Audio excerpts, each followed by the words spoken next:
ചേപ്പാട് കാഞ്ഞൂർ ദേവി ക്ഷേത്രത്തിലെ പ്രസിദ്ധമായ കോലം എഴുന്നള്ളത്ത് സമാപിച്ചു. 2 ദിവസങ്ങളിലായാണ് കോലം വരവ് നടന്നത്. 600-ലധികം കോലങ്ങളായിരുന്നു ഇത്തവണ ഉണ്ടായിരുന്നത്. ചേപ്പാട് കാഞ്ഞൂർ ദേവി ക്ഷേത്രത്തിലെ ചരിത്ര പ്രസിദ്ധമായ കോലം എഴുന്നള്ളത്ത് ഭക്തി നിർഭരമായും ആഘോഷപൂർവ്വവും 2 ദിവസങ്ങളിലായി നടന്നു.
ിലധികം കോലം വഴിപാടുകളാണ് ക്ഷേത്രത്തിലേക്ക് എത്തിയത്.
കാഞ്ഞൂരിനു പുറമെ പള്ളിപ്പാട്, വീയപുരം, കരുവാറ്റ, ഹരിപ്പാട്, മുതുകുളം, കായംകുളം, ചിങ്ങോലി, ചേപ്പാട്, കൃഷ്ണപുരം എന്നിവിടങ്ങളിൽ നിന്നും ഇത്തവണ കോലങ്ങൾ എത്തിയിരുന്നു. ഭൈരവിക്കോലം, കാലൻകോലം, പഞ്ചകോലം എന്നിവയും പക്ഷി, യക്ഷി, ഗന്ധർവൻ, പ്രജ എന്നീ കുട്ടിക്കോലങ്ങളും ഉൾക്കൊള്ളുന്നതാണ് കോലം എഴുന്നള്ളത്ത്.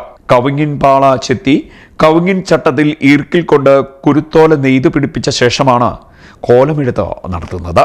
പ്രകൃതിദത്തമായ ചായങ്ങളാണ് കോലത്തിന് ഉപയോഗിക്കുന്നത്. മഞ്ഞൾ, ചുണ്ണാമ്പ് എന്നിവയാണ് പ്രധാന ചായങ്ങൾ. കവുങ്ങിൻ പാളയിൽ ജീവൻ തുടിക്കുന്ന രൂപങ്ങളാണ് വരച്ചെടുക്കുന്നത്. കോലമെടുക്കുന്നവർ ആചാരപ്രകാരം 8 ദിവസം ചുവട് പരിശീലിക്കും.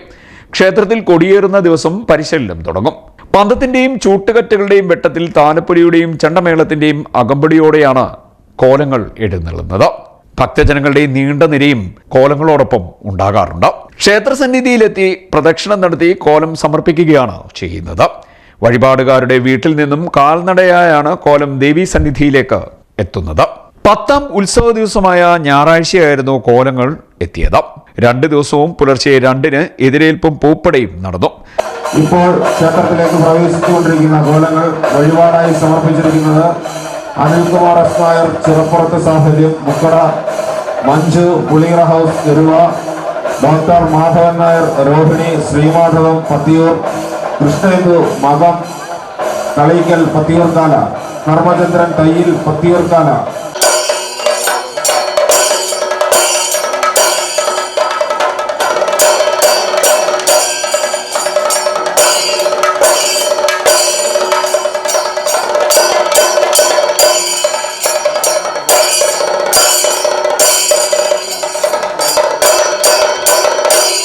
കാഞ്ഞൂരിൽ നിന്നും ദൂരസ്ഥലങ്ങളിൽ നിന്നുമായി നിരവധി ഭക്തരാണ് കോലം വഴിപാട് സമർപ്പിക്കാനും മറ്റുമായി ക്ഷേത്രത്തിൽ 2 ദിവസങ്ങളിലായി എത്തിയത്.